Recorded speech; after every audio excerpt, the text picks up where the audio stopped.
poniendo delante de Él nuestros recursos, nuestros bienes, pero dándole también las gracias a Él por lo que hace cada día.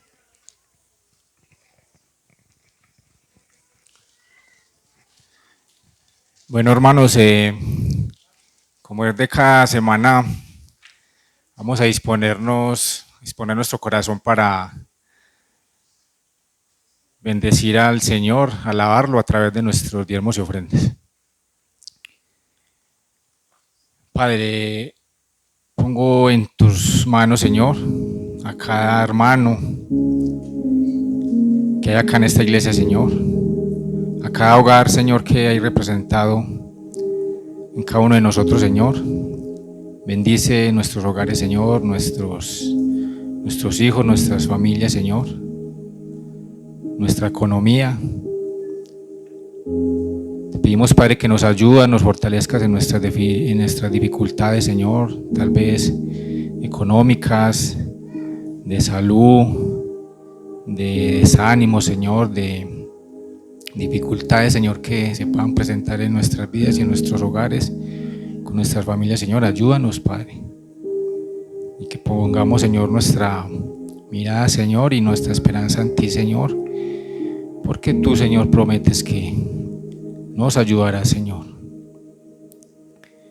Padre, gracias, Señor, por estos diezmos, estas ofrendas, Señor, que hoy, Señor, cada hermano trae con amor ante ti, Padre. Como dice tu palabra, Señor, que tú eres bueno, Señor, que tu misericordia es para siempre, de generación en generación, Señor. Gracias por tu palabra, Señor, y ayúdanos, Señor, a que podamos estar confiados, Señor, en ti y apropiarnos de tu palabra cada día, Señor. En el nombre de Jesús te damos la honra y la gloria. Amén.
Bueno, buenos días, bendiciones, un saludo muy especial para todos quienes pudimos compartir un tiempo bien especial esta mañana. A ver, cuenten, ¿cómo nos fue? ¿Cómo nos pareció? Damos gracias al Señor por ese tiempo, por la oportunidad que nos dio de reunirnos, de este día tan bonito, qué alegría. Y muchas gracias a todas y a todos los que sirvieron para que el día de hoy tuviéramos este tiempo tan especial, qué alegría. Es un gusto para nosotros verles. Hoy no veo caritas que nos visiten por primera vez, pero sí caritas que hace días no veíamos. Clau, Carlos, qué alegría verlos, también a la familia de César, una alegría tenerlos por acá, una bendición, mi querida Rosa, que también no la veía hace días, una alegría poder compartir, reunirnos nuevamente. Dice el Salmo 100, en el versículo 1, aclamen alegres al Señor, habitantes de toda la tierra, y ese es el llamado que el Señor hace. Y qué especial, aquí no estamos todos los habitantes de la tierra, obviamente, pero sí hay una representación y de qué bendición poder ser parte de esos que tenemos el privilegio para venir y presentarnos delante del Señor, adorarle, exaltarle, a vivir las verdades del Evangelio. Entonces damos gracias al Señor por eso. Les invito a que se pongan en pie, en un saludito cortico, que ya ahorita muchos nos saludamos y podamos continuar con este tiempo de adoración. Qué alegría estar en la casa del Señor para gozarnos y alegrarnos en Él como Él lo pide. Un poquito más de volumen a este, por favor. Bueno, luego de ese corto saludo, vamos a darle espacio a la palabra de Dios. Vamos a hoy a dar comienzo a una serie de predicaciones basadas en la carta, o algunos lo han considerado el Evangelio de Santiago, Jacobo. Me imagino que si usted ya lleva un año en Cristo, pues ya leyó toda la Biblia. Y si ya leyó toda la Biblia, ya pasó por el libro de Santiago, una carta que algunos consideran es compleja por el orden, pareciera no tener una estructura, un hilo, un tema que nos guíe, porque parece que él brinca de un tema a otro, vuelve y lo toma, pero otros han dicho que su mensaje es coherente. Otros, me refiero a los eruditos bíblicos o críticos bíblicos que llaman, que son los que a veces expresan que hay libros que no deberían estar ahí en la Biblia, que otros sí deberían estar, pero bueno, creo que el canon se cerró y consideramos como pueblo cristiano que ya la revelación de Dios está dada aquí en estos 66 libros que tiene la Biblia. Ese libro de Santiago está en el Antiguo o Nuevo Testamento. A ver cómo estamos. Bueno, porque cuando uno está empezando en el Señor, es decir, creo que cuando lleva un añito, pues uno le dicen, abra la Biblia en el libro de Santiago y uno empieza desde Génesis hasta Apocalipsis, o la ayuda que traen nuestras Biblias y es el contenido y las páginas. Entonces uno va y busca la página y va hasta el libro que corresponde. No sé cuál número sea el de su Biblia, pero el mío es la 1245. Santiago está entre el libro de Hebreos y ¿cuál otra? Y la primera carta de Pedro. Bien, entonces, por favor, abra su Biblia allí, pero antes de comenzar, voy a darle el título de esta serie de predicaciones, y es el Evangelio en tiempo de Temo. No se me vaya a ir por la tangente como hace una semana que les dije, el título o el del mensaje es Noche de Fantasmas. Seguramente la gente va a hablar de Halloween. No tenía que ver nada con eso. Y no es que vamos a hacerle aquí publicidad a Temo, porque creo que no necesita, ¿cierto? ¿Cuántos han comprado por Temu? Yo no he llegado a comprar nada, pero yo creo que sí hay muchos que han comprado. Listo. Voy a hablarles un poco de eso porque voy a hacer luego la conexión con lo que considero será el tema de esta carta. La empresa Temu fue fundada por Colin Wang. Él es el cerebro detrás de esta empresa que registra ventas astronómicas. La sigla Team Up Price Down se traduce entre todos bajamos precios. ¿Sí sabían? Algunos de pronto sí, otros no. Y se preguntarán, pastor, ¿qué tiene que ver esto con el mensaje de hoy? Y es, de acuerdo a la carta de Santiago, él quiere apuntar a aquellos cristianos dispersos que estaban desconociendo el gran valor del Evangelio. El peligro ahora de todas estas apps y de todas estas formas de compra es que nos gusta lo económico, lo barato, y si queremos que sea de muy buena calidad, ¿cierto? Bueno y bonito y barato y como dicen por ahí. Entonces, la cultura circundante de la época en que escribe Santiago amenazaba en cambiar su cosmovisión cristiana, y es lo que ahora la cultura trata con nosotros, de hacer ver el cristianismo como algo que es express, tipo microondas, procesos rápidos, acelerados, y yo quiero pasar del punto A al punto B rápido, yo no quiero hacer todo un proceso. Y en la Biblia, mis queridos hermanos, se nos enseña que todo con Dios tiene un proceso. Y eso a veces largos, de acuerdo a nuestra resistencia a doblegarnos ante la voluntad de Dios. Es de entender lo que estaba pasando con estos hermanos en la época en que escribe Santiago. Eran creyentes, judíos convertidos al cristianismo, que habían sido expulsados de sus hogares, despojados de sus posesiones, y su fe flaqueaba, debido no solo a la persecución, sino al sufrimiento que estaban experimentando. Es decir, Roma los estaba expulsando, y fuera de expulsarlo, pues los estaba persiguiendo por muchos lugares. ¿Recuerdan a un individuo o personaje llamado Saulo de Tarso, que recibía cartas y buscaba a los cristianos por donde fuera, los desenterraba, y a unos los llevaba presos y a otros tenía la intención era de matarlos? Ahora aprovecho a hablar de Pablo y con Santiago. Dicen algunos que parecieran contrariarse en el tema de salvación, porque Pablo habla de fe, justificados por la fe, pero Santiago dice, muéstrame tu fe, pero a través de las obras. Porque la fe sin obras, dice Santiago, está muerta. Esta carta, mis hermanos, es relevante para nuestros días, ya que nos exhorta, primero, a examinar nuestra fe. Segundo, nuestro compromiso con Dios. Tercero, nuestra espiritualidad. Cuarto, nuestro caminar con Jesús.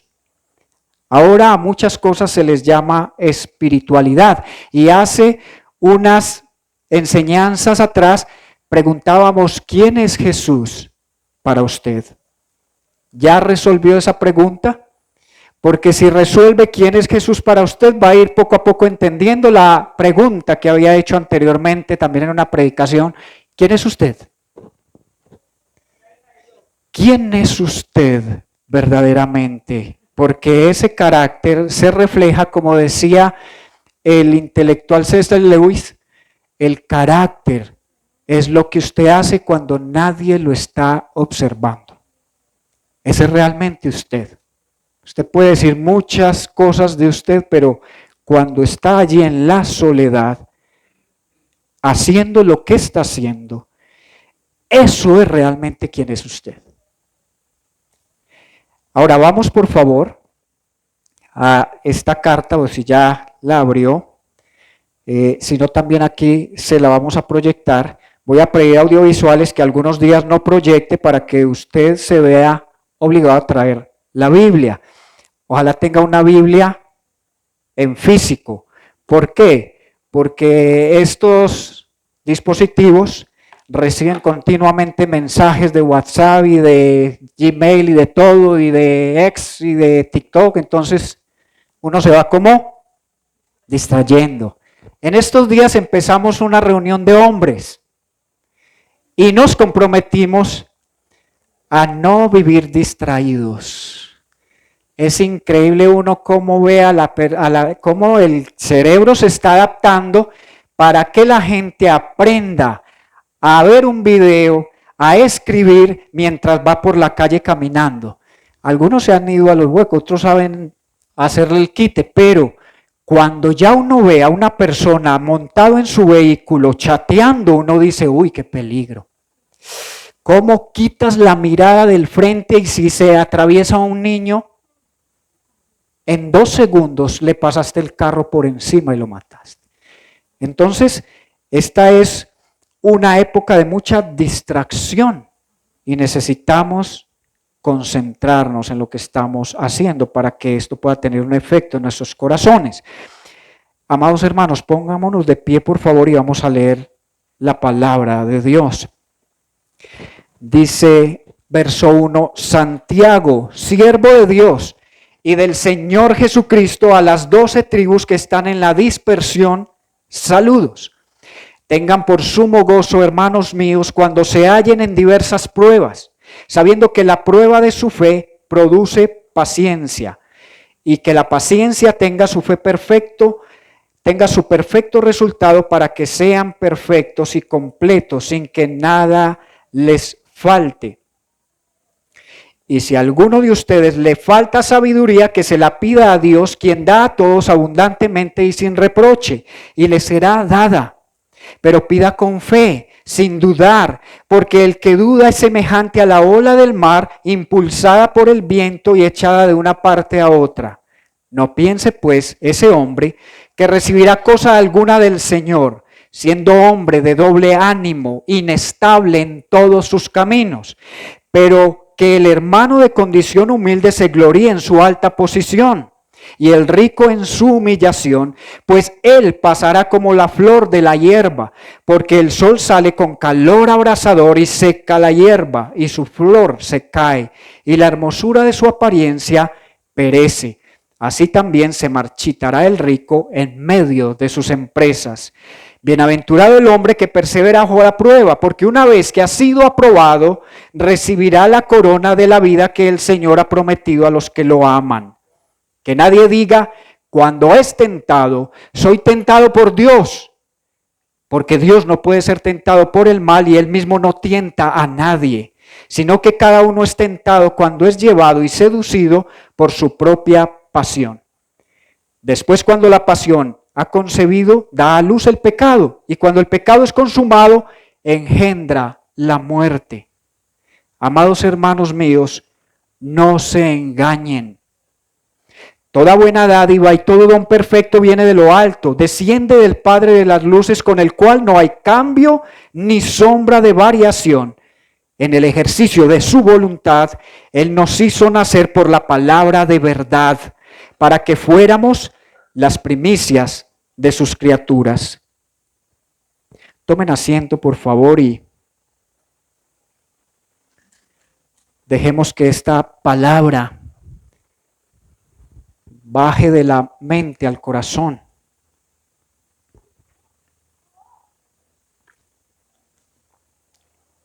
Y hagamos ese ejercicio de estudio bíblico. ¿Qué dice Santiago sobre Dios? ¿Qué dice sobre la naturaleza del ser humano?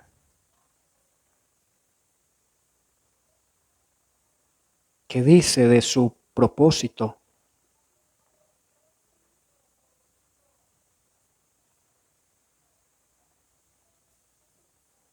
Señor, solo tú puedes hacer que nuestro corazón esté preparado para recibir tu palabra, con gozo, con actitud obediente, con la disposición también a ser confrontados por ella. Pero también queremos no solo ser exhortados, sino consolados. Bríndanos a través de ella esperanza al tiempo que nos desafías y nos retas a salir de ese lugar del cual no hemos podido salir y avanzar, porque queremos experimentar lo que es la vida en abundancia, la plenitud de haber conocido a aquel que todo lo puede, a nuestro Señor, a nuestro Salvador, a nuestro Rey. No somos esclavos del pecado. Ahora, como lo asegura en su comienzo de la carta, Santiago dice, soy siervo de Dios y del Señor Jesucristo. Que así podamos decirlo nosotros, somos siervos, pero ya no rendidos al pecado, sino rendidos a Cristo Jesús. Oramos en tu nombre, Señor. Amén y amén. Hermanos, el título de la enseñanza es de una fe frágil a una fe aprobada. ¿Cómo es el título de la enseñanza? Vuelvo y retomo lo del tema de Temu. En nuestros días estamos frente a una generación de cristianos que buscan un evangelio low cost, bajo costo, un cristianismo fácil, sin cambio de vida, sin arrepentimiento, sin santidad, es decir, que no exija demasiado. Que su entrega a Cristo no tenga un precio muy alto que pagar. Y esa idea es contraria al mensaje de Jesucristo, porque aunque Cristo pagó por nuestros pecados, nos llama a cada uno a tomar su cruz y seguirlo. ¿Hasta ahí vamos bien? Quiero preguntar, ¿de qué manera, según el pasaje que acabamos de leer, enseña que se fortalece la fe del creyente? En la prueba, ¿cierto? Verso 2. Tengan por sumo gozo, hermanos míos, cuando se hallen en diversas pruebas. O sea, vienen de todos los estilos, colores, tamaños. Y van a llegar en cualquier momento. ¿Por qué? Porque son necesarias para desarrollar no solo nuestra fe o fortalecer nuestra fe, sino llevarnos a un paso más allá, que en estos días se trataba de una forma muy hermosa en un rebaño, y es a la paciencia. La prueba fortalece fe y nos lleva un paso más allá, y es a la paciencia. Santiago afirma que por medio de las pruebas se puede o se fortalece la fe del cristiano. Así que algo importante que debemos saber es que las pruebas en la vida son inevitables, pues Dios tiene un propósito a través de cada una de ellas, y es que lleguemos, según el texto, a ser perfectos, completos, sin que nos falte nada. Esa perfección habla de una madurez espiritual. Es, como lo vamos a ver ahora, que se vaya adquiriendo sabiduría de tal manera que nos permita entender la razón de las pruebas, el propósito de ellas y cuál es el resultado de ellas. Si no tenemos la sabiduría para discernir eso, pasaremos de la prueba a la tentación y al pecado. ¿Por qué? Porque esos dos términos son curiosos. Prueba y tentación es el mismo término en griego en la Biblia. O esta prueba te lleva a algo bueno de parte de Dios, o esta prueba te lleva a la tentación y terminas pecando contra Dios. ¿Cómo? Entonces, la actitud que tengamos frente a las pruebas va a tener ese desenlace.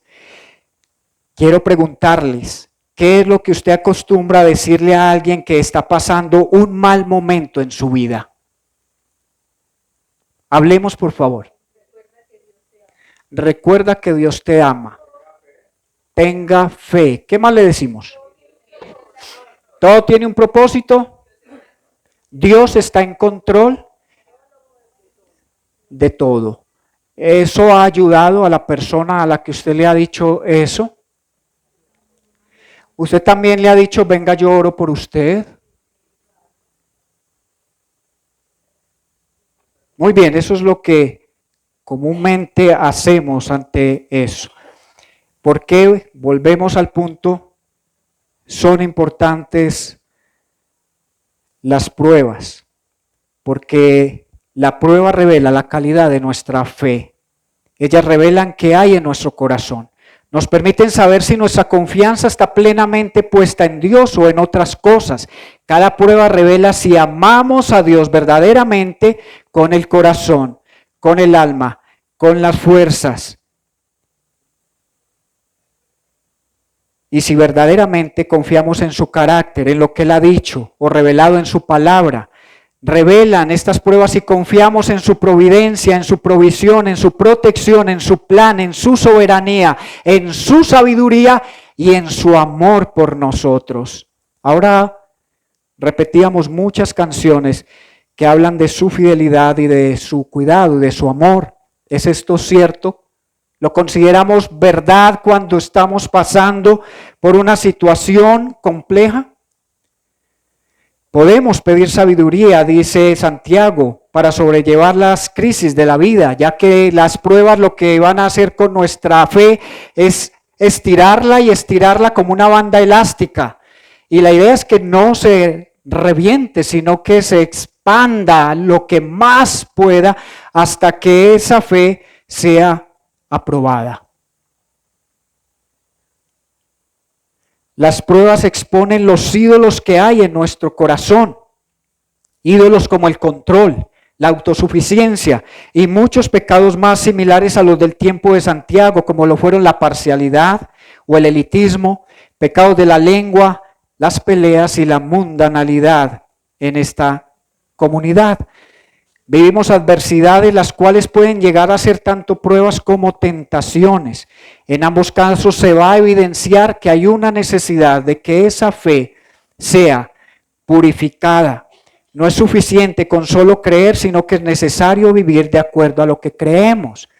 Y somos dualistas en ese caso. Y es que tenemos un poco de lo que es el cristianismo mezclado con un poco de la cultura circundante. Hay muchas cosas de la cultura que no rechazamos, no filtramos y las vamos adoptando como si fueran cosas permitidas para los cristianos. Así que la próxima vez que te sientes a escuchar algo, te sientes a mirar algo, las conversaciones que estás teniendo con otras personas, piensa si eso es agradable a Dios.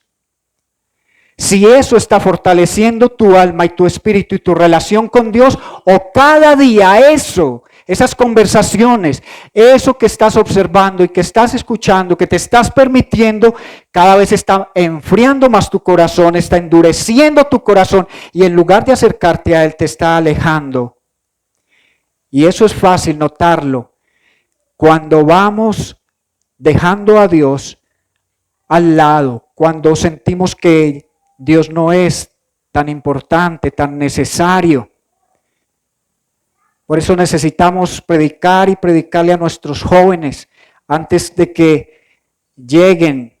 Ya ahora no necesitan llegar a la universidad, desde los colegios están continuamente confrontando su fe y su confianza en Dios como si eso fuera una materia que los colegios tuvieran que dictar.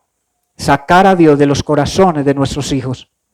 Y nosotros tenemos que velar que eso no suceda, que eso no pase, porque somos responsables de la vida y el crecimiento espiritual de nuestros hijos.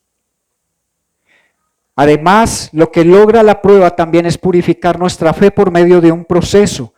La fe probada produce constancia, dice otras versiones. ¿Qué es constancia? Resistencia perseverante. ¿Y por qué necesitamos desarrollar perseverancia o resistencia perseverante? Porque la purificación de nuestra fe es un proceso doloroso y toma tiempo. Nadie quiere pasar pruebas. Por eso hoy hay un evangelio muy light, un evangelio muy fácil, en que se ofrece todo lo que esperamos tener en el cielo, se ofrece aquí y ahora. Tenga su mansión ahora. Tenga su sanidad completa ahora. No tenga preocupaciones.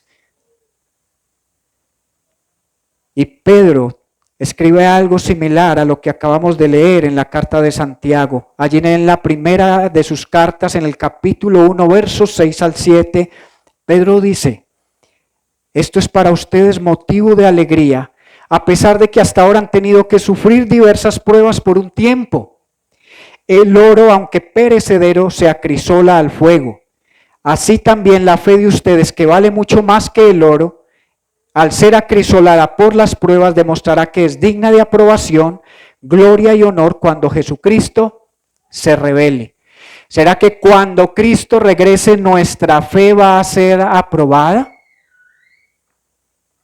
Porque dice la palabra de Dios que Él separará al mundo en dos lugares diferentes. Unos a su diestra y otros a su izquierda. Y allí saldrá a la luz la realidad de quiénes le pertenecen y quiénes no le pertenecen. Quiero leer esto a manera de ilustración de lo que Dios está haciendo también en nuestras vidas. No sé si has escuchado, pero el oro, para poder saber si es real, verdadero y conocer su valor, debe ser sometido ¿a qué? ¿A un chorro de agua? ¿O al viento? ¿O a qué? Al fuego. Primero debe pasar por el proceso de fundición, en donde se calienta el oro hasta que se derrite, lo que permite que también se eliminen otros metales que son menos densos que el oro. Luego hay otro proceso de oxidación, en donde se le añade plomo u otro metal oxidable, para poder separar el oro de otros metales que pueden haber quedado combinados con él. Por último, viene la etapa de purificación, en la cual se utiliza ácido nítrico o cloruro de sodio para que se disuelvan las impurezas y dejen el oro en su estado más puro. Y hay niveles o diferentes grados o quilates en el oro, ¿cierto? 14, 18, 24. Dicen por ahí que en este momento está por los cielos el valor del oro, y el oro no pierde su valor, permanece, lo mantiene constante. ¿Y qué tiene que ver esto? El oro y su refinación a través del fuego con nosotros. Tiene que ver mucho más de lo que nos imaginamos. Tú y yo somos como el oro y tenemos una fe dada por Dios mucho más valiosa que ese metal. Y esta misma fe es la que debe ser probada con fuego. Hay momentos en nuestras vidas en donde Dios abre el horno y mete nuestra fe y corazones allí, a altas temperaturas, donde pensamos que nuestra vida comienza a derretirse, porque todo comienza a caer, en donde sentimos cómo Dios nos arranca pedazos de nosotros que pueden ser personas o cosas para podernos separar de lo que nos aleja de Él o nos hace daño. Y luego nos purifica, pero no con ácidos, sino con su sangre que remueve todo lo impuro y todo lo que no es realmente oro, para quedar en nuestro estado más puro. ¿Qué les parece eso? Por eso creo que en algún momento decía Juan el profeta, Juan el Bautista, que yo mengüe o yo debo menguar para que Él crezca. Esa es la tarea de Dios en nosotros, que se vea cada vez menos de nosotros y se vea más de Él. Pero a veces parecemos encargados de que la gente vea más de quién soy yo que de quién es el Señor que está gobernando mi corazón. El fuego prueba el oro, pero el Señor sopesa o prueba el corazón. De acuerdo a lo explicado entonces hasta aquí, ¿qué podrías decirle a alguien que tiene a su mamá o a algún familiar sufriendo una enfermedad degenerativa, genética, una insuficiencia renal, un cáncer, Alzheimer, Parkinson, o que ha sufrido una amputación de algunas de sus extremidades, que ha perdido la posibilidad de volver a caminar tras un accidente, al que sufre rechazo en su trabajo o en el país a donde ha emigrado, que está pasando por una crisis económica, por una separación, o a su esposo que tiene un genio terrible todos los días, a la chica que violaron y pasó por un aborto, a quien está en una crisis de ansiedad, depresión o soledad, al que engañaron en un negocio y perdió mucho dinero o le ha ido muy mal en sus emprendimientos, al que tiene un jefe insoportable y orgulloso, a esos hijos que no se llevan bien con sus padres y desean escapar de casa, a quienes han sido abusados espiritualmente en una iglesia, bien sea por otros hermanos en la fe o por sus pastores o líderes. ¿Crees que ante esas adversidades de la vida, lo que ahora me decías va a ayudarle? Lo que nos recomienda decir a creyentes Santiago es: estás en una prueba, gózate. ¿Cómo le vamos a decir eso a una persona, no? Sentimos, nos manda quién sabe hasta dónde. Pero eso es lo que dice la Biblia: gócense cuando se encuentren en diversas pruebas. Y el gozo es algo que solo puede experimentar el cristiano. El no cristiano puede experimentar felicidad o alegría, aunque hay unas traducciones en las Biblias que dice alégrense, pero aquí el término es un fruto que da el Espíritu Santo, gozo. Y a los cristianos sí le podemos decir gócense en sus tribulaciones. Al no cristiano, decirle que Dios tiene el control. Simplemente que voy a orar por ti, o que las tribulaciones son temporales, pasajeras, o que tenga paciencia, que en el cielo ya no habrá llanto ni dolor. Eso a un no cristiano, yo creo que no le ayude mucho. Pero sí la va a ayudar es a que le expliques el Evangelio, a que lo expongas a la palabra de Dios, y es allí donde va a encontrar consuelo o fortaleza para su prueba. ¿Cómo le ayudarías a entender el sacrificio, o cómo le ayudaría a entender el sacrificio de Jesús a aquellos que sufren de algún modo hoy? Porque nuestro Señor, nuestro Salvador, tuvo que sufrir, y más de lo que hemos sufrido nosotros, y lo que ha podido o puede sufrir cualquier ser humano en esta tierra. Si nosotros, comparados con Job, no hemos llegado ni a los talones de lo que sufrió, pues imagínate nosotros comparados con lo que Jesús sufrió. ¿Ustedes creen que el ir a la cruz para Jesús fue una prueba? ¿Sí o no? Arriésguese, no le dé pena decir sí. Pero sí fue una prueba. ¿Para Jesús fue fácil ir a la cruz por nosotros? En el Getsemaní él ora y hace una oración bajo una presión tan intensa que solo los médicos lo llaman hematidrosis, y es sudar como gotas de sangre. Y es: Padre, si es posible, pasa de mí esta copa. ¿Qué es una copa bíblicamente hablando? Una prueba. La Biblia habla de que en el Apocalipsis serán derramadas copas de ira. El mundo va a ser realmente sacudido. Lo que ha pasado ahora no es nada de lo que, según la Biblia, va a ir de aumento en aumento. Así como aumenta la maldad, también va a aumentar la manifestación de Dios a esta humanidad perversa. Seguramente para Jesús fue difícil ir a la cruz, pero lo hizo en obediencia. Soportó todo el dolor para salvarnos. Confió en el plan del Padre de que moriría y resucitaría y sería puesto en un lugar de honor, y se le daría toda autoridad y todo dominio y todo poder. Amén. Él descendió como cordero y ascendió como un león. Experimentó que la voluntad de Dios es verdaderamente buena, agradable y perfecta. Que todo don perfecto, como lo dice la carta de Santiago, proviene de lo alto, del Padre de las luces, en el cual no hay cambio. Dios siempre ha sido, es y seguirá siendo igual. Él es el Dios inmutable, su palabra no cambia, su plan es maravilloso, porque Él siempre ha sido y seguirá siendo fiel.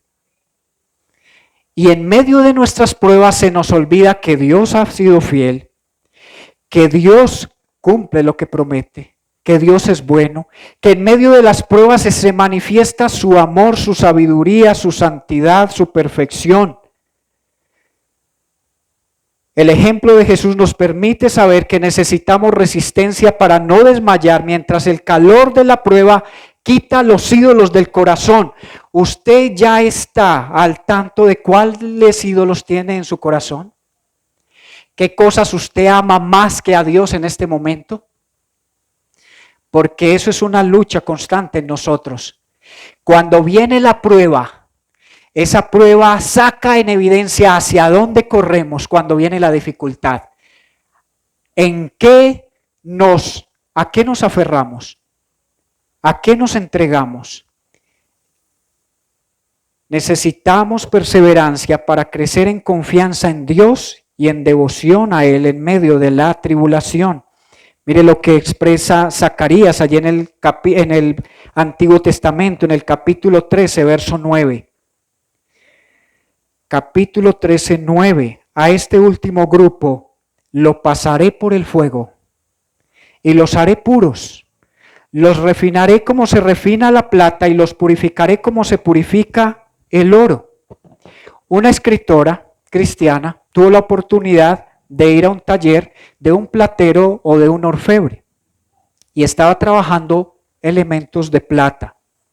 Y ella empezó a observarlo y veía cómo metía la plata durante un periodo de tiempo en el horno.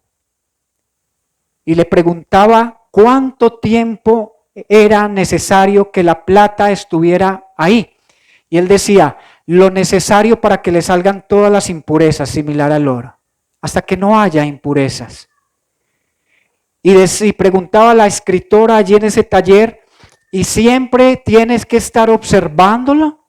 Y decía, sí, porque si se pasa de tiempo, la pieza se derrite. Y ella se queda pensando en cómo Dios, a través de las pruebas, nos expone a esos momentos tan complejos, pero tiene su mirada puesta en nosotros. Y no vamos a estar en esa prueba, dice la Escritura, más allá de lo que podamos. Si es un texto bíblico,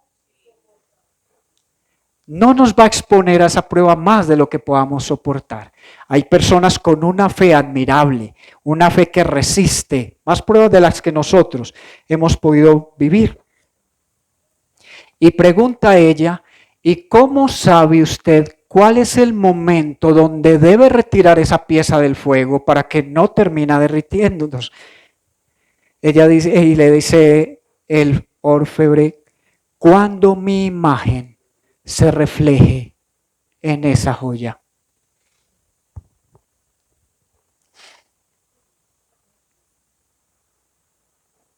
¿Qué nos enseña esto? Que las pruebas es para que el rostro de Dios o la imagen de Dios se refleje cada vez más en nosotros. Hemos sido creados a imagen y semejanza de Dios. Lo que ha hecho el pecado es distorsionar y opacar esa imagen. Lo que hace el arrepentimiento, la rendición a Dios, la santidad, es que se refleje más Cristo. Porque es que yo diga soy cristiano, pero eso no se refleje en nada de lo que hago, no sirve. Y aquí vamos a ser confrontados en el capítulo 3 por Santiago acerca de la lengua, que es un miembro del cuerpo que no tiene un hueso, pero cuando se mueve, da más duro que una mano huesuda, como esta.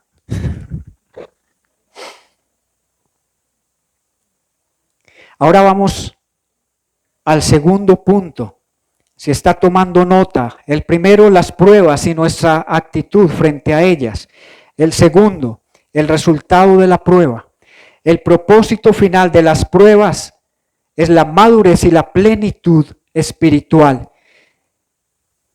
La madurez en un cristiano no se empieza a evidenciar porque ya llevas 15, 20, 25 años en el Señor. No.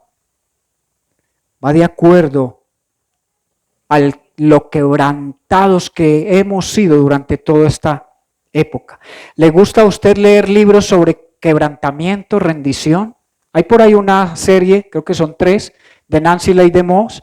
Empieza con quebrantamiento, rendición y santidad. Son geniales. Pero hay otros libros de otros autores que hablan sobre quebrantamiento. Deberíamos leer más a menudo esos libros que nuestra Biblia de promesas.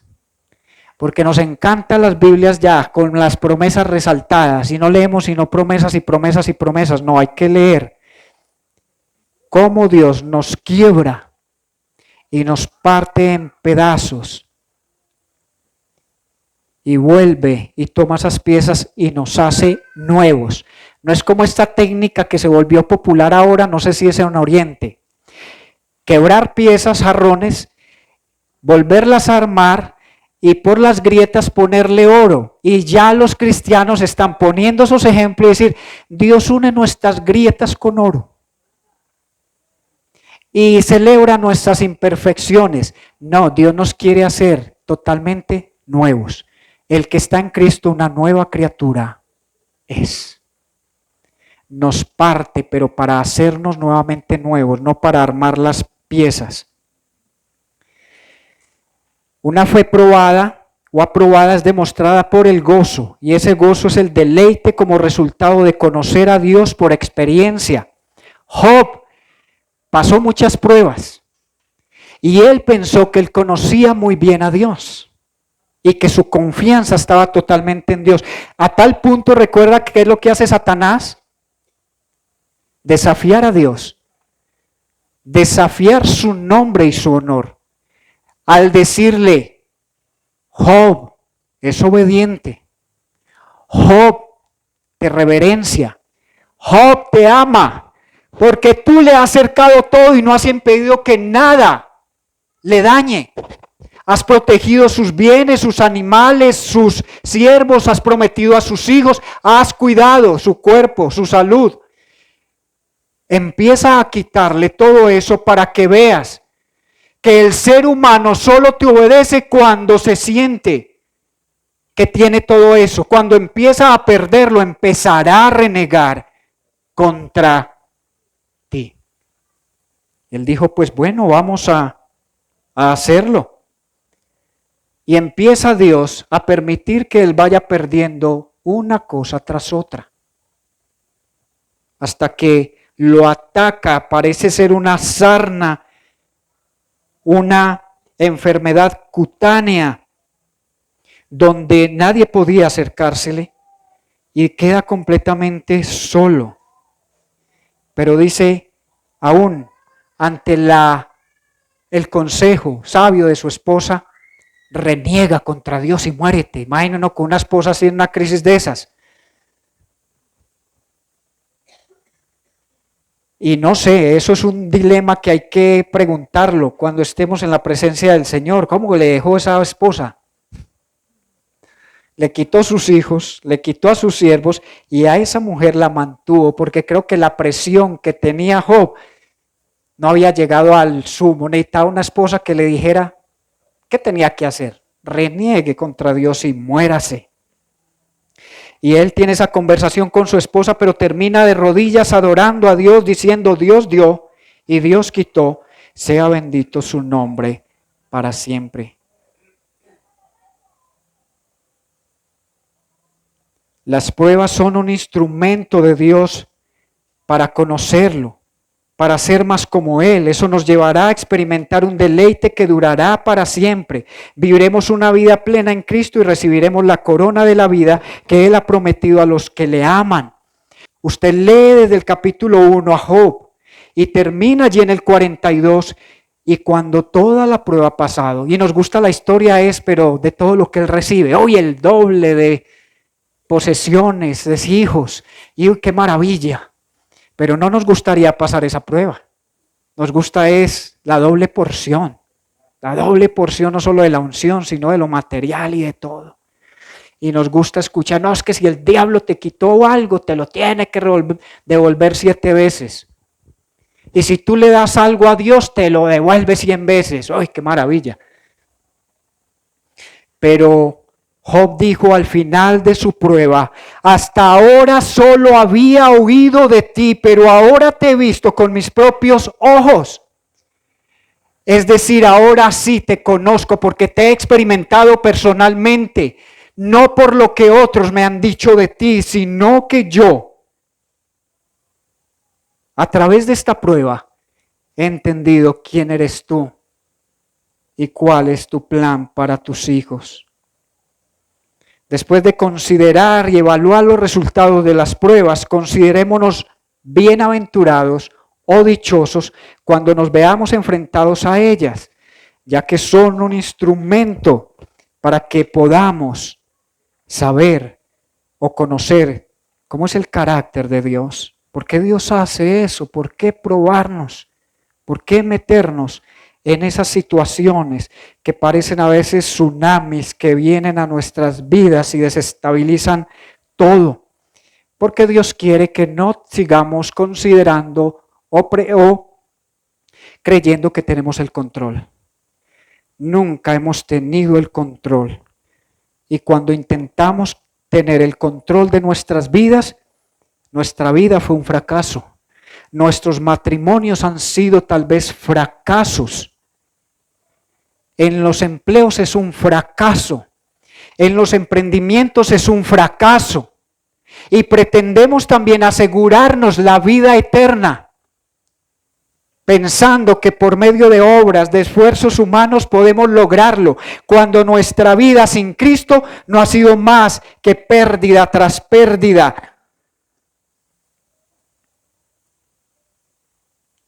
Así que una evaluación de lo que hemos tenido que enfrentar hasta ahora nos permitirá saber que el Evangelio tiene un costo, que aunque la salvación es por gracia, es gratuita, tuvo un valor incalculable. Fue la muerte del Hijo de Dios. Tenemos que asumir lo que el Evangelio demanda con firme disposición, no un evangelio donde no se nos llama al arrepentimiento para que la gente no se vaya, donde no se nos confronta como pecadores, sino como personas que cometemos ciertos errores, porque nadie es perfecto. No somos pecadores por naturaleza. Y tristemente, todo lo que tocamos, lo destruimos.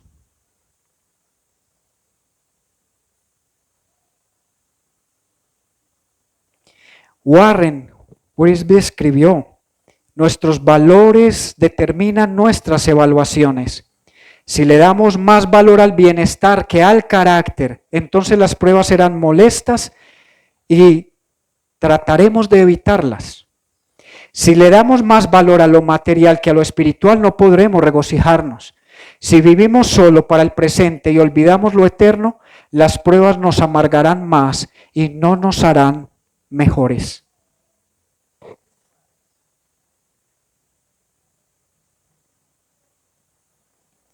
Si tú consideras que no eres un cristiano, que no has experimentado una conversión genuina en este momento,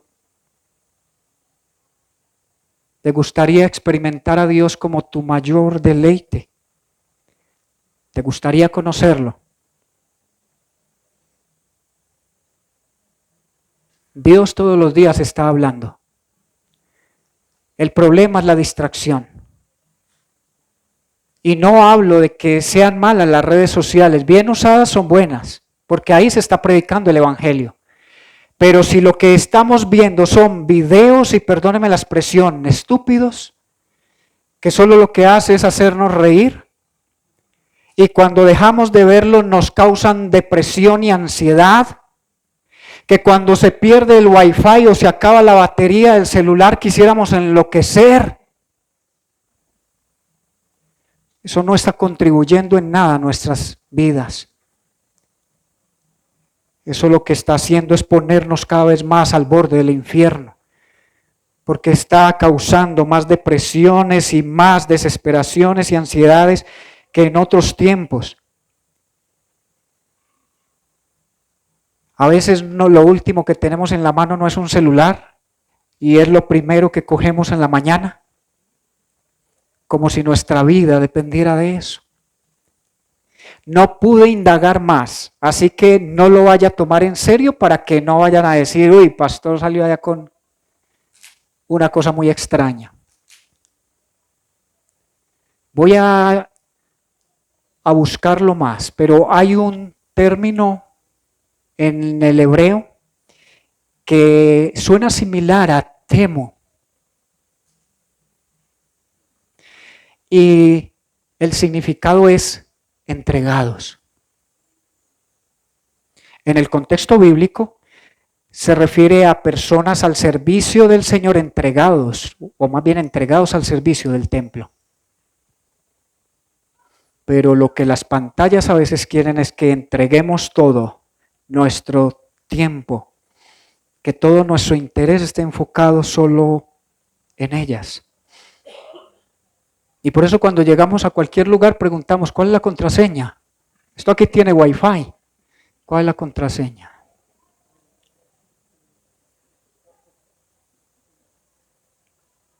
Y a los que somos creyentes, Dios está orando en tu vida ahora mismo. Si eres creyente, Dios está tratando contigo y conmigo. Eso es definitivo. Y si no estás en una prueba, empieza a meterte con Dios para que cuando venga la prueba resistas. Cuando venga el día malo, soportes. Y no lo soportes como alguien que tiene que soportar algo, como cuando, no, soporte al esposo, sopórtese a la esposa. No tiene que soportar ese mirar o estar en una prueba con gozo, es saber que Dios está ahí con nosotros. Y por eso podemos caminar y confiar que cuando pasemos esa prueba, no solo Dios comenzó con nosotros esa prueba, sino que la terminó con nosotros. Porque Él está ahí ayudándonos, como lo hemos hablado en otras oportunidades, diciéndonos al oído, no temas, no temas. No sé qué tan cierto es, pero alguien se dio a la tarea de buscar en la Biblia todos los no temas y encontró 365, eso es lo que dicen, no sé. Y resultó de ahí que hay 365 no temas para cada día del año. No sé si será cierto, pero sí dice muchas veces, no temas, ten ánimo. Porque cuando estamos pasando por la prueba, lo último que debemos hacer es dudar de Dios. No permita que el diablo en la prueba que deberá llevarlo a formar el carácter de Cristo, lo lleve a la tentación de dudar de Dios, como lo hizo la serpiente con Eva. Cuando Dios le da la bendición de disfrutar de todo lo que sus ojos podían apreciar, llega Satanás para decirle, con que Dios les ha dicho. ¿Ustedes creen que les dijo la verdad? No. Él no fue sincero. Y empieza a crear la duda. ¿Por qué piensan que no pueden probar de ese fruto, de ese árbol? Pues porque van a ser como Él y a Él no le interesa que ustedes sean como Él. Ah, ¿cómo así? Sí, porque se abrirán sus ojos y ustedes verán, ustedes podrán ser como Él y podrán decidir por sí mismos qué hacer. No tendrán que depender de Él. Qué aburrido depender de Dios, qué aburrido tener que buscar en su palabra qué es lo que Dios espera de mí, qué es lo que demanda, saber que Él pone límites. Y no es eso lo que se cuestiona en las aulas de clase, en los seminarios que se dan ahora, que es más fácil que con fama, me imagino, le abra las puertas a un congreso de brujería que a unas conferencias cristianas. ¿Qué nos está diciendo el diablo? Tú crees en el amor de Dios, mira a todos lados, ¿quién está contigo? No tienes nada. Y tú todavía crees que ese Dios te ama y que es poderoso para cambiar lo que ahora está ocurriendo en ti. Toma tus propias decisiones. Sal de ese lugar tú mismo. Es como decirle a alguien que cayó en arena movediza, salga usted solo. Usted no necesita sogas, usted no necesita nada, muévase rápido, verá que entre más se mueva, más rápido sale. No, en el lodo cenagoso, mientras más pataleas y más intentas hacer todo más rápido, te hundes. Cuando uno se está ahogando, lo primero que le dicen es no entre en pánico y no empiece a gastar el poco aire que tiene. Simplemente suéltese y medio. En estos días veía a un profesor que estaba en una piscina de 3 metros y él comparaba lo que no debía hacerse y era mover rápido las manos y tratar de subir, y él hacía el ejemplo y no se movía de donde estaba. Pero luego enseñan el video que se queda quieto, empieza a mover en este sentido las manos y los pies en este sentido, y en 3 segundos estaba arriba de esa piscina de 3 metros de profundidad. ¿Qué hacemos cuando viene la prueba? No es entrar en angustia, entrar en modo taquicardia, y a mí me ha dado. Por eso no estoy aquí porque soy la perfección en lo que son las pruebas, no. He tenido ataques de pánico y sé qué es eso. No he estado en temas de depresión, pero sé que es un ataque de pánico y donde tú quieres salir corriendo y no parar, no detenerte hasta donde las fuerzas ya no te den. porque quieres huir, quieres evitar lo que Dios espera que enfrentes, pero no lo vas a enfrentar solo. Lo vamos a enfrentar de la mano de Dios. Amén. Vamos a tomarnos un momento para que esta palabra de Dios cumpla su propósito, como que cuando Jesús predicaba a la multitud y decía: el que tenga oídos para oír, que oiga.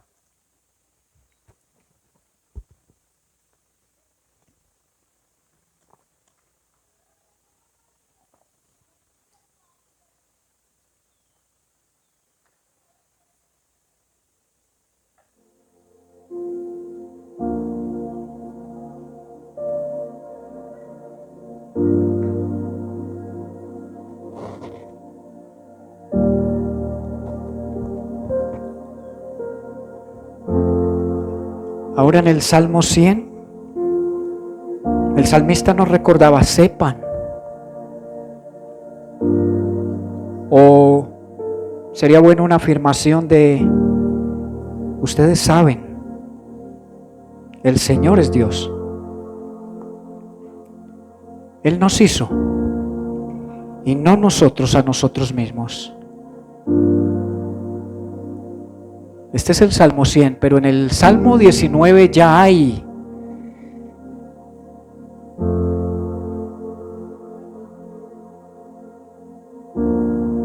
en el Salmo 16 hay ya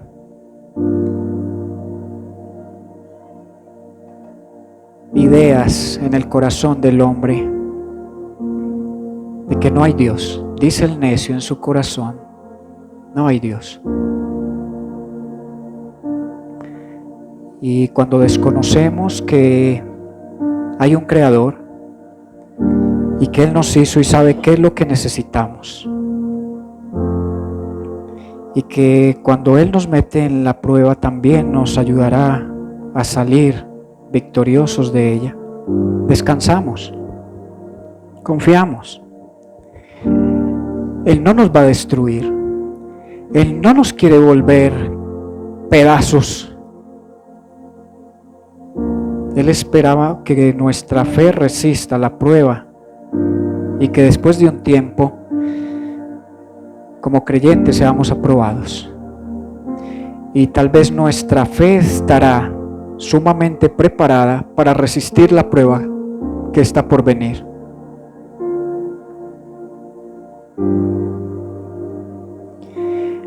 No sé qué estás viviendo ahora. Y eso ha causado tanta presión que te ha desanimado a tal punto de tal vez no sentir el deseo de venir a la iglesia. Muchos dicen: no he vuelto a leer la Biblia, no he vuelto a orar. Prácticas como el ayuno, prácticas como retirarme y apartarme para oír mejor la voz de Dios no me llaman la atención.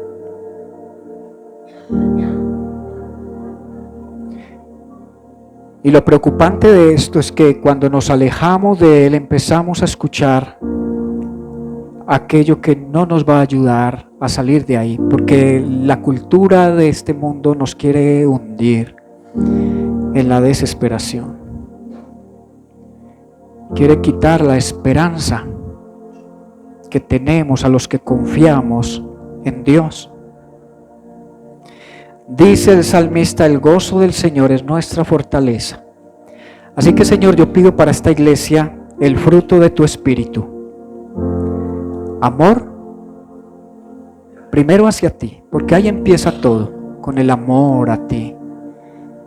Esos tres primeros componentes de ese fruto, de esas virtudes, es amor, gozo, paz.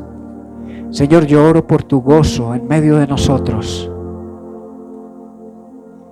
Que ese gozo se desarrolle en medio de las pruebas. Nos gustaría desarrollar gozo de otras maneras, pero a Dios le plació hacerlo así. Son las pruebas las que desarrollan el gozo. Y gracias por las pruebas. Benditas, decía un profesor, benditas las pruebas, porque si me están puliendo, si es como el trabajo del alfarero con el barro, y Dios nos está haciendo semejantes a su Hijo, gloria a Dios por las pruebas. Que vengan todas las que han de venir, Señor, para que cuando tú regreses, yo sea llamado por mi nombre.